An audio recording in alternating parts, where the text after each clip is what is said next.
ان پیارے واقعات سے سیکھے چلو سبق ہم، ان پیارے واقعات سے سیکھے چلو سبق ہم، سیکھیں کیسے جینا ہے، سیکھیں چلو ادب ہم، سیکھیں کیسے جینا ہے، سیکھیں چلو ادب ہم، سیکھیں چلو سبق ہم۔ الحمدللہ رب العالمین والصلاة والسلام علی سید الانبیاء والمرسلین، اما بعد فاعوذ باللہ من الشیطان الرجیم، بسم اللہ الرحمن الرحیم۔ پڑھیے الصلاة والسلام علیک یا رسول اللہ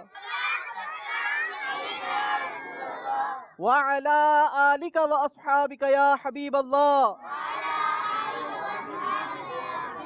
الصلاة والسلام علیک یا نبی اللہ وعلی آلک واصحابک یا نور اللہ۔ اتنے سارے تعداد میں ماشاءاللہ بچے جمع ہو گئے۔ اچھا، کل ہمارے سلسلے میں جو گفتگو ہوئی تھی، تھوڑا سا اس کا بھی امتحان ہونا چاہیے نا۔ کہاں پر ہمارا واقعہ رکا تھا؟ کسی کے خواب کی کہانی ہم نے کرنی تھی۔ نوشیروان، زبردست، ماشاءاللہ۔ مطلب ہمارے بچے بڑے دھیان سے واقعے کو سن رہے ہیں۔ تو چلیں، ہم نے آج نوشیروان کا خواب سننا ہے۔ نوشیروان نے خواب میں کیا دیکھ لیا بھائی؟ لیکن ہم نوشیروان کے خواب کو بیان کرنے سے پہلے پیارے پیارے آقا صلی اللہ تعالی علیہ وسلم پر درود پاک پڑھنے کی فضیلت سنتے ہیں۔ ہمارے پیارے پیارے آقا مدینے والے مصطفیٰ صلی اللہ تعالی علیہ وسلم کا فرمان ذیشان ہے، جس کا خلاصہ ہے، میرے آقا فرماتے ہیں کہ کل بروز قیامت میرے نزدیک سب سے زیادہ وہ شخص ہوگا جس نے دنیا میں مجھ پر کثرت کے ساتھ درود پاک پڑھے ہوں گے۔ تو ہم سب نے بھی کثرت سے درود پاک پڑھنے، کل بروز قیامت نبی پاک کا قرب چاہیے نا، ہیں؟ تو اس کے لیے کیا کرنا ہوگا؟ درود پاک پڑھنے ہوں گے، لیکن زیادہ درود پاک پڑھنے ہوں گے، کثرت کے ساتھ درود پاک پڑھنے ہوں گے۔ تو جب جب موقع ملے، بسا اوقات بچے کھیل کود میں وقت گزار رہے ہوتے ہیں، کبھی الٹی سیدھے کارٹونز دیکھ رہے ہوتے ہیں، کبھی جو ہے وہ ویڈیو گیمز میں اپنا ٹائم پاس کر رہے ہوتے ہیں، تو ہمیں اپنا وقت اس کو قیمتی بنانا چاہیے۔ اور وقت قیمتی کیسے بنے گا؟ اللہ تبارک و تعالیٰ کے ذکر اور پیارے آقا صلی اللہ تعالیٰ علیہ وسلم پر درود پاک پڑھنے سے ہمارا وقت کیا بن جائے گا؟ قیمتی بن جائے گا۔ تو ہم نے نبی پاک صلی اللہ تعالیٰ علیہ وسلم پر درود پاک پڑھنے، آئیے محبت کے ساتھ درود پاک پڑھتے ہیں، صلو علی الحبیب۔ اب جناب، خواب نوشیروان نے کیا دیکھا تھا وہ بیان کرنا ہے، لیکن اس کے لیے مجھے اپنی سیٹ پر جانا ہوگا۔ تو چلتے ہیں اپنی سیٹ پر۔ کسریٰ نوشیروان یہ ایک بادشاہ تھا۔ ایک رات یہ اپنے کمرہ خاص کے اندر داخل ہوا اور اپنے نرم نرم بستر پر جیسے ہی یہ لیٹا، تھوڑی دیر کے اندر اس کی آنکھ لگ گئی۔ لیکن جب اس کی آنکھ لگی تو اس نے ایک خواب دیکھا، اور جب وہ خواب دیکھا تو اس نے خواب میں دیکھا کہ میرا کسرے ابیت سفید گھر، اس میں زلزلہ آ گیا ہے، اور اس زلزلے کی وجہ سے اس کے محل کے 14 کنگرے وہ زمین پر گر گئے ہیں۔ 14 کنگرے۔ کنگرے پتہ ہے کیا ہوتا ہے؟ نہیں۔ کسی نے پرانا محل دیکھا ہے؟ اچھا، پرانا محل دیکھیں آپ نے؟ کہاں پر دیکھیں بھائی؟ تصویر میں دیکھیں۔ اچھا، میں نے کہا کہ آپ اتنے پرانے ہو کہ آپ نے محل دیکھے ہیں پرانے؟ بادشاہ کا جو محل ہوتا ہے نا، اس کے باہر ایک بہت مضبوط دیوار قائم ہوتی ہے، جسے کہتے ہیں قلعہ۔ کیا کہتے ہیں؟ قلعے کے اوپر آپ نے آرچ بنی ہوئی دیکھی ہوگی، یہ دیکھیں، آپ کو فوٹیجز میں بھی نظر آئے گی۔ اس کو کہتے ہیں کنگرے۔ کسریٰ نوشیروان نے خواب میں دیکھا کہ ایران کا آتش کدہ جو 1000 سال سے جل رہا تھا وہ بجھ گیا۔ اس نے جب یہ خواب دیکھا تو ہڑبڑا کر اٹھ گیا اور بالکل گھبرا گیا، خوف زدہ ہو گیا کہ یہ کیا ماجرا ہے، میرا محل، کیا یہاں پر زلزلہ آ گیا؟ کیونکہ اس نے خواب میں زلزلہ دیکھا تھا، تو اس نے سب سے پہلے تو چیک کیا کہ کیا زلزلہ آ گیا ہے۔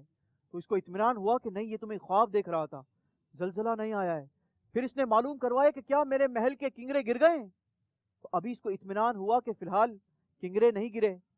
اب جناب جیسے ہی صبح ہوئی اس نے اپنے خوف پر قابو پایا اور سب سے پہلے اس نے اپنا تاج اپنے سر پر پہنا اور اپنا قیمتی لباس زیب تن کیا، اس کو پہنا اور اپنے وزیر کو کہا کہ اجلاس طلب کیا جائے، سارے درباریوں کو فوراً سے بلایا جائے۔ بادشاہ کا حکم فوراً سے تمام تک پہنچا دیا گیا اور تمام لوگ بادشاہ کے حکم پر فوراً سے دربار میں حاضر ہو گئے۔ اب جب دربار سج گیا، بادشاہ اپنے خوف پر قابو پاتے ہوئے بجھا ہوا سا منہ لے کر جیسے یہ دربار میں پہنچا، ہر طرف ہو کا عالم تھا، ہر طرف سناٹا، ہر کوئی غور سے بادشاہ کو دیکھ رہا ہے کہ بادشاہ کے چہرے پر آج عجیب سی کیفیت ہے، کچھ خوف بھی نظر آ رہا ہے، بادشاہ کچھ گھبرایا ہوا سا بھی ہے، اور بادشاہ نے اچانک سے کیوں ہمیں طلب کیا ہے؟ ہر کوئی بادشاہ کا چہرہ دیکھ رہا تھا۔ اتنے میں بادشاہ نے کہا، کیا تم جانتے ہو کہ آج میں نے تمہیں اتنی امیجیٹلی کیوں بلوایا ہے؟ کسی نے جواب نہ دیا، ہر طرف سناٹا کا سا عالم تھا، ہر کوئی تصویر حیرت بن کر بادشاہ کو دیکھ رہا تھا کہ ایک تو بلوایا بھی خود ہے، امیجیٹلی بلایا ہے، اور سوال بھی ہم سے ہی پوچھا جا رہا ہے کہ کیوں بلایا ہے، ہمیں کیا پتا کیوں بلوایا ہے۔ ہر طرف خاموشی کا سا عالم تھا۔ اتنے میں ایک شخص بادشاہ کے دربار کے اندر داخل ہوا، بادشاہ سلامت، بادشاہ سلامت، تباہی ہو گئی، بربادی ہو گئی۔ بادشاہ نے کہا، تمہارے منہ میں خاک، بتاؤ تو صحیح ہوا کیا ہے، ماجرا کیا ہے، صرف شور مچاتے رہو گے یا بتاؤ گے بھی کہ ماجرا کیا ہے؟ اس نے کہا، بادشاہ سلامت، بادشاہ سلامت، وہ آتش کدا جو 1000 سال سے جل رہا تھا وہ آج رات اچانک سے بجھ گیا۔ میں نے ہر چند کوشش کر لی، بہت کوششیں کی، فیولنگ بھی کی، لیکن وہ آتش کدا ہے جو جلنے کا نام بھی نہیں لے رہا۔ یوسف بھائی جی یہ بیٹا، آدیش کدا کیا تھا؟ یہ آتش کدا کیا تھا؟ Very good question. آتش کدا یہ ایک آگ تھی جس کی یہ لوگ عبادت کیا کرتے تھے۔ حالانکہ آگ کیا ہے؟ آگ کو کون جلاتا ہے بھائی؟ انسان جلاتا ہے نا۔ اور کیا آگ ہمیشہ تک باقی رہ سکتی ہے؟ نہیں رہ سکتی۔ اس کے لیے کیا ضروری ہے؟ فیولنگ ضروری ہے۔ جب تک ہم اس میں لکڑیاں نہیں ڈالتے رہیں، جب تک ہم اس میں گیس نہ ڈالتے رہیں، آگ کنٹینیو نہیں جل سکتی ہے۔ آگ کو تھوڑی دیر کے لیے چھوڑ دیا جائے وہ تو بجھ جائے۔ تو جو چیز ختم ہو جائے، جو چیز فنا ہو جائے، جس چیز میں کمزوری ہو، وہ کبھی بھی خدا نہیں ہو سکتی۔ اسی لیے ہمارا خدا ہمیشہ سے ہے اور ہمیشہ رہے گا۔ ہمارا خالق کون ہے؟ ہمارا مالک کون ہے؟ ہمارا مالک، ہمارا خالق اللہ تبارک و تعالی ہے۔ اچھا، اب وہ جو آگ تھی نا، وہ 1000 ایئر سے وہ جل رہی تھی، مسلسل جل رہی تھی، اب یہ اچانک سے بجھ گئی تھی۔ جب یہ خبر بادشاہ کو پہنچی تو بادشاہ کے خوف میں، بادشاہ کی گھبراہٹ میں اور زیادہ اضافہ ہو گیا کہ یہ تو وہی خواب ہے جو آج رات میں نے دیکھا ہے۔ اسی دوران بادشاہ کے دربار میں موجود موبزان نے کہا کہ بادشاہ سلامت، اگر اجازت ہو تو میں کچھ کہوں۔ یوسف بھائی جی بیٹا، یہ موبلان کون تھا؟ موبزان کون تھا؟ Very good question. اس کا مطلب ہے کہ آپ کنسنٹریشن کے ساتھ سن رہے ہیں اور توجہ کے ساتھ سن رہے ہیں۔ یہ موبزان جو تھا نا، یہ فارس کا چیف جسٹس تھا، قاضی القضا۔ آج کل کی لینگویج میں اسے چیف جسٹس کہا جاتا ہے۔ اس وقت کا جو چیف جسٹس تھا یہ موبزان تھا۔ موبزان نے کہا کہ بادشاہ سلامت، میں نے خواب میں دیکھا کہ سرکش اونٹ آگے آگے بھاگ رہے ہیں اور ان کے پیچھے عربی نسل کے سرپٹ گھوڑے پیچھے پیچھے دوڑ رہے ہیں، دریائے دجلہ کو عبور کر لیا ہے اور ہمارے سارے ملک میں وہ پھیل گئے ہیں۔ بادشاہ نے جب یہ خواب سنا تو موبزان سے کہا کہ موبزان ذرا میرے قریب آ جاؤ۔ جب موبزان بادشاہ کے قریب گیا، بادشاہ نے اسے مشورہ کیا کہ اے موبزان، ذرا یہ بتاؤ کہ تمہیں اس سارے میٹر سے کیا سمجھ آتا ہے، تمہیں ان ساری چیزوں سے کیا چیز سمجھ آتی ہے؟ موبزان نے کہا کہ معلوم ہوتا ہے کہ جزیرہ عرب میں کوئی بہت بڑا واقعہ رونما ہوا ہے۔ اب کسریٰ نوشیروان نے جب موبزان کی ساری باتیں سنی تو اس نے اپنے کاتب کو بلایا اور اسے خط لکھوایا نعمان بن منذر کے نام پر، اور اس خط میں لکھوایا کہ اے نعمان بن منذر، ہمارے ملک کے ایسے لوگ، ایسے عالم، ایسے جادوگر، ایسے کاہن جو خواب کی تعبیر بتا سکتے ہوں ان کو فوراً سے میرے دربار میں بھیجو۔ اب بادشاہ کا یہ خط لے کر قاصد فوراً سے نعمان بن منذر کے پاس پہنچا۔ جب یہ خط نعمان بن منذر کے پاس پہنچا اور اس نے بادشاہ کا خط پڑھا تو اس نے فوراً سے اپنا ایک دوست تھا، اس کا نام تھا ابن عمر الغسانی۔ کیا نام تھا؟ ابن عمر الغسانی کو کہا کہ فوراً سے کسریٰ نوشیروان بادشاہ کے دربار میں پہنچو۔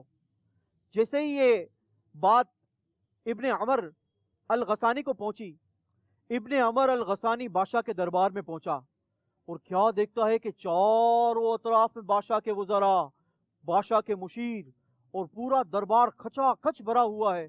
بادشاہ خوف کے عالم میں تخت پر بیٹھا ہے۔ اچھا جناب، وہ بادشاہ کے دربار میں ڈرتے ڈرتے پہنچتا ہے کہ مجھے اچانک سے کیوں طلب کیا گیا ہے، مجھے کیوں بلوایا گیا ہے۔ بادشاہ کے پاس پہنچتا ہے، جی بادشاہ میرے لیے کیا حکم ہے؟ بادشاہ اسے کہتا ہے کہ ہم تم سے کچھ سوال پوچھنا چاہتے ہیں، کیا تم اس کا جواب دے سکتے ہو؟ اس نے کہا کہ بادشاہ آپ کیا پوچھنا چاہتے ہیں، مجھ سے پوچھئے، اگر میں اس کا جواب دے سکوں گا تو ٹھیک، ورنہ میں آپ کو اس بات کی طرف رہنمائی کر دوں گا جو آپ کے اس پرابلم کو حل کر سکتا ہوگا۔ اب بادشاہ نے ابن عمر الغسانی کو اپنا خواب بیان کیا کہ میں نے رات میں خواب میں دیکھا ہے کہ میرے کسرے ابیض میں زلزلہ آتا ہے جس کی وجہ سے میرے محل کے 14 کنگرے گر جاتے ہیں، اور جناب جو آتش کدا 1000 سال سے جل رہا تھا وہ بجھ گیا ہے، اور چیف جسٹس قاضی القضا نے بھی خواب دیکھا ہے، اس نے دیکھا ہے کہ سرکش اونٹ آگے آگے دوڑ رہے ہیں اور پیچھے پیچھے سرپٹ گھوڑے، عربی نسل کے گھوڑے، وہ اس کا پیچھے تعاقب کر رہے ہیں، اور دوڑتے دوڑتے انہوں نے دریائے دجلہ کو پار کر لیا ہے اور سارے ملک میں پھیل گئے ہیں۔ ابن عمر الغسانی نے بادشاہ کا خواب سنا تو کچھ دیر کے لیے سوچنے لگا، مگر پھر کچھ دیر کے بعد کہنے لگا کہ اے بادشاہ، تمہارے اس خواب کی تعبیر میں نہیں جانتا، ہاں البتہ میں ایک ایسے شخص کو جانتا ہوں جو ملک شام کے کنارے پر رہتا ہے اور اس کا نام سطیح ہے، وہ تمہارے اس خواب کی تعبیر بتا سکتا ہے۔ بادشاہ نے ابن عمر الغسانی کو کہا کہ ایک کام کرو، تم فوراً سے اپنا رخت سفر تیار کرو اور فوراً سے سطیح کے پاس پہنچو اور ہمارے ان دونوں خوابوں کی تعبیر لے کر ہمارے پاس فوراً جواب لے کر واپس آؤ۔ جیسے ہی بادشاہ کا حکم پاتا ہے، ابن عمر الغسانی اپنے گھوڑے پر بیٹھتا ہے اور اپنے گھوڑے کو ایڑی لگاتا ہے اور ملک شام کی طرف اپنا سفر شروع کر دیتا ہے۔ ابن عمر الغسانی ملک شام کی سرحد پر پہنچتا ہے اور اپنے ماموں ستی کے گھر پر جا کر جب گھر کا دروازہ بجاتا ہے تو گھر کے اندر داخل ہوتے ہوئے یہ دیکھتا ہے کہ اس کا ماموں ستی جو ہے وہ بستر مرگ پر لیٹا ہوا ہے، چونکہ اس کی عمر بہت طویل ہو چکی تھی اور لمبی عمر ہونے کی وجہ سے اس کی بھویں اس کی آنکھوں پر آ چکی تھی، بہت کمزور بھی ہو چکا تھا، کئی بیماریوں کا شکار ہو چکا تھا اور کمزوری کی وجہ سے وہ جواب دینے کے قابل نہیں تھا۔ ابن عمر الغسانی نے اپنے ماموں کو آواز دی لیکن وہاں سے کوئی جواب نہیں آیا، مگر ابن عمر الغسانی نے اپنے آنے کا سارا ماجرا بیان کیا اور کسریٰ نوشیروان اور قاضی القضا کا پورا خواب بیان کیا۔ اب جب یہ خواب اس نے وہاں پر بیان کیا نا، ستی کے کمزور سے جسم میں ایک حرکت سی آئی تو اس نے اپنی کمزور آنکھوں کو کھولا اور اس نے توجہ ستی کی جانب کی اور اپنی کمزور سی آواز میں جواب دیا، اے الغسانی، جب تلاوت کی کثرت کی جائے گی، عصا والا ظاہر ہوگا، وادی سماوا بہنے لگے گی اور بحیرہ ساوا خشک ہو جائے گا، فارس کی آگ بجھ جائے گی، شام ستی کا نہ رہے گا، کسریٰ کے محل کے کنگرے گر جائیں گے اور گرنے والے کنگروں کی تعداد کے برابر بادشاہ ہوں گے جو بادشاہت کریں گے اور بالآخر ان کی بادشاہت ختم ہو جائے گی، ہر آنے والی چیز آ کر رہتی ہے۔ ابن عمر الغسانی نے ستی سے خواب کی تعبیر سنی اور ستی کو الوداع کہا اور واپسی کا سفر فوراً سے اختیار کر لیا۔ اس نے فوراً سے اپنے گھوڑے کو ایڑ لگائی اور کسریٰ نوشیروان کے دربار کی جانب اپنے گھوڑا دوڑانا شروع کر دیا۔ اب یہ سفر کرتا کرتا کرتا کرتا کسریٰ نوشیروان کے جب محل پر پہنچا، فوراً سے بادشاہ کے سامنے اس کو پیش کر دیا گیا۔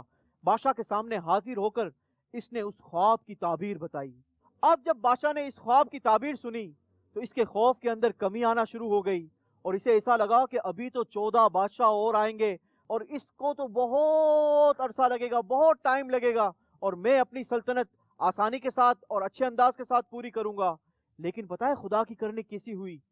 یہ 14 بادشاہوں میں سے 10 بادشاہوں کی حکومت صرف 4 سال کے اندر فنش ہو گئی. ان کی حکومت کا ملیا میٹ ہو گیا, تختہ الٹ دیا گیا, اور باقی جو 4 بادشاہ بچے تھے نا, ان 4 بادشاہوں کی حکومت بھی حضرت سیدنا عثمان غنی رضی اللہ تعالیٰ عنہ کی دور خلافت کے اندر ان کی بھی حکومت ختم ہو گئی. اور اس طرح حکومت کا سورج ہمیشہ ہمیشہ کے لیے غروب ہو گیا, کیونکہ خود ہمارے پیارے پیارے آقا صلی اللہ تعالیٰ علیہ وسلم نے غیب کی خبر دیتے ہوئے ارشاد فرمایا تھا, جب کسریٰ ہلاک ہو جائے گا تو اس کے بعد کوئی اور کسریٰ نہ آئے گا, اس کی حکومت نہ آئے گی. امام عشق و محبت سیدی اعلیٰ حضرت فرماتے ہیں نا, آؤ مل کر پڑھتے ہیں, اور کوئی غیب کیا تم سے نہا ہو بھلا, اور کوئی غیب کیا تم سے نہا ہو بھلا, اور کوئی غیب کیا تم سے نہا ہو بھلا, تم سے نہا ہو بھلا, جب نہ خدا ہی چھپا تم پہ کروڑوں درود, جب نہ خدا ہی چھپا تم پہ کروڑوں درود, کعبے کے بدرو تجا تم پہ کروڑوں درود, طیبہ کے شمس و ضحیٰ تم پہ کروڑوں درود. اللہ تبارک و تعالی ہمارے غیب بتانے والے آقا صلی اللہ تعالی علیہ وسلم پر خوب خوب انوار و تجلیات کی بارش نازل فرمائے, اور نبی پاک صلی اللہ تعالی علیہ وسلم کے مدینے پاک پر برسنے والی رحمتوں و برکتوں میں ہمیں حصہ عطا فرمائے. اسی کے ساتھ اب وقت ہوا ہے آپ سب کے من پسندیدہ سیگمنٹ کا, جس کا نام ہے سوالات کا خزانہ. اور یہ سوالات کا خزانہ آپ سب نے مل کر تلاش کرنا ہے. اس خزانے کو ہم نے مختلف باکسز میں الگ الگ جگہ پر چھپایا ہوا ہے. آپ نے اس کو 2 منٹ کے اندر تلاش کرنا ہے, کسی کو دھکا نہ لگے, ایک دوسرے کے ساتھ الجھیں گے نہیں, ایک دوسرے کو دھکا نہیں دیں گے, اور درود پاک پڑھتے ہوئے جائیں گے. آپ کا وقت شروع ہوتا ہے اب. سیکھیں چلو سبق جلدی سے 2 منٹ کے اندر تلاش کرنا ہے. چلو سبق ہم ان پیارے واقعات جی بیٹا دھیان سے, شاباش. چلو سبق ہم آپ نہیں ڈھونڈ رہی ہو بھائی, جس کو بھی مل رہا ہے وہیں پر رہیں گے. شاباش. درود پاک پڑھتے پڑھتے جنہوں نے پہلے جواب دیا ہے وہ بھی نہیں اٹھائیں گے, سب نے تلاش کرنا ہے. شاباش. ارے دھیان سے بھائی, گر جاؤ گے. یہ نہیں, باکس کے اندر خزانہ چھپا ہوا ہے, یہ نہیں اٹھانا. Very good. درود پاک پڑھیں, درود پاک کی برکت سے جلدی مل جائے گا. جلدی کریں بھائی, جلدی کریں, سارے تلاش کریں, سارے تلاش کریں. شاباش. ارے واہ بھائی, چلے بچے کو مل گیا ماشاءاللہ. جلدی مدنی منع, جن کو مل جائے گا وہ آگے آ جائیں گے. جن مدنی منع مدنی منیوں کو ملے گا وہ آگے آ جائیں گے. سیکھیں چلو سبق ہم درود پاک پڑھیں, درود پاک کی برکت سے جلدی مل جائے گا. جلدی کریں, ٹائم ختم ہو رہا ہے. جلدی کریں بھائی, جلدی تلاش کریں. سیکھیں کیسے جینا ہے, سیکھیں چلو ارے بھائی دھیان سے, ابھی تک نہیں ملا. سبق ہم رکیں دیکھتے ہیں. ارے کہاں تلاش کر رہے ہو, اس میں دیکھا آپ نے؟ ارے چلو میری تھوڑی مدد میں بھی کر دیتا ہوں. یہاں سے تلاش کیا ہے. ارے واہ, دیکھو یہاں سے مل گیا ہے. اب اس جگہ پہ نہیں ہوگا, کہیں اور جگہ پہ تلاش کریں. یہاں بھی دیکھ لیا, تھوڑا سا ایسے ہٹا کر دیکھیں. شاباش شاباش.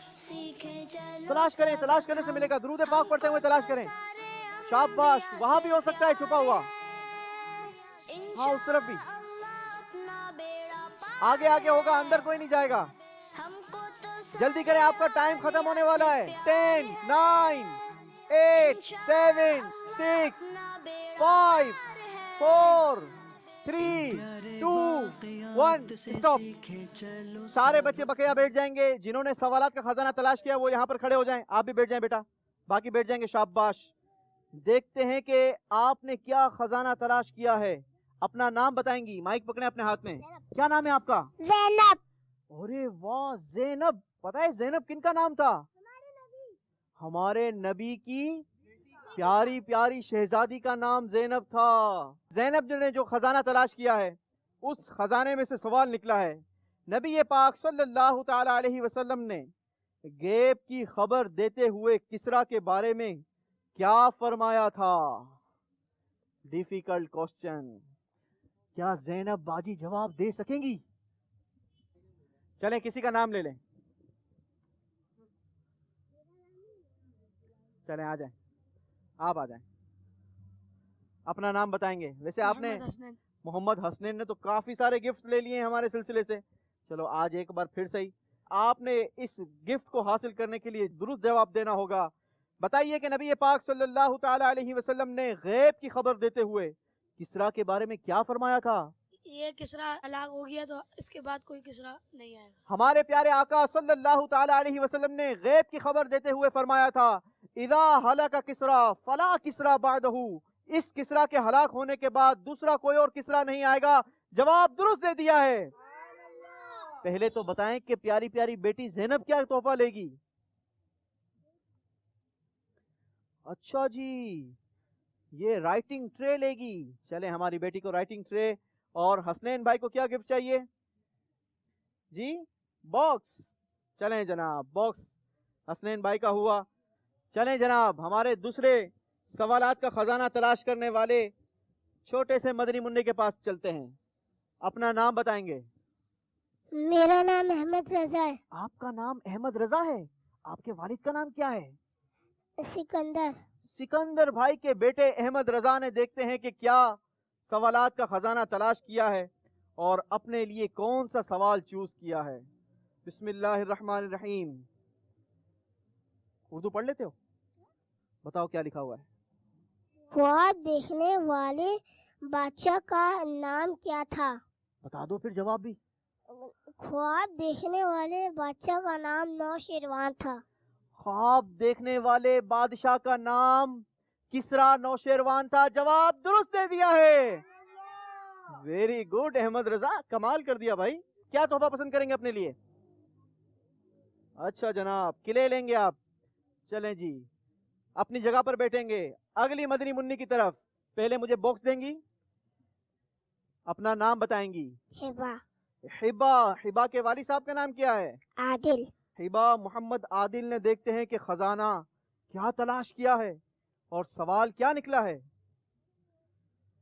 وہ آتش کدا کتنے سال سے جل رہا تھا؟ 1000 سال سے چل رہا تھا. 1000 ایئر سے جل رہا تھا. کیا انہوں نے جواب درست دے دیا ہے؟ اور ہبا کو ہم کیا دیں گے؟ گفٹ. ہبا باجی کیا گفٹ پسند کریں گی اپنے لیے؟ قلعے لیں گی. چلیں جی آپ کو بھی قلعے تحفے میں دیا جا رہا ہے. اپنی جگہ پر بیٹھیں گی ماشاءاللہ. اپنا نام بتائیں گے. عبداللہ. عبداللہ. عبداللہ بھائی نے کیا خزانہ تلاش کیا ہے؟ عبداللہ بھائی فرسٹ ٹائم آئے ہمارے سلسلے میں؟ جی. اچھا جناب. عبداللہ بھائی کے لیے سوال تھوڑا سا ڈیفیکلٹ ہو سکتا ہے. آپ کے لیے جو سوال ہے وہ کیا ہے؟ نہیں پتا؟ چلیں میں بتا دیتا ہوں. آپ نے جواب دینا ہے اس وقت کے قاضی القضا, اس کا نام کیا تھا؟ مبزان. قاضی القضا کسے کہتے ہیں؟ Chief justice. چیف جسٹس کا نام موبزان تھا. جواب انہوں نے بھی درست دے دیا ہے.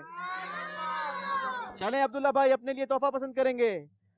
اور اسی کے ساتھ ہمارا سلسلہ اپنے اختتام کو پہنچا. مدنی چینل دیکھتے رہیے. صلو علی الحبیب صلی اللہ تعالی علی محمد صلی اللہ علیہ وسلم. ان پیارے واقعات سے سیکھیں چلو سبق ہم. ان پیارے واقعات سے سیکھیں چلو سبق ہم. سیکھیں کیسے جینا ہے سیکھیں چلو ادب ہم. سیکھیں کیسے جینا ہے سیکھیں چلو ادب ہم. سیکھیں چلو سبق ہم.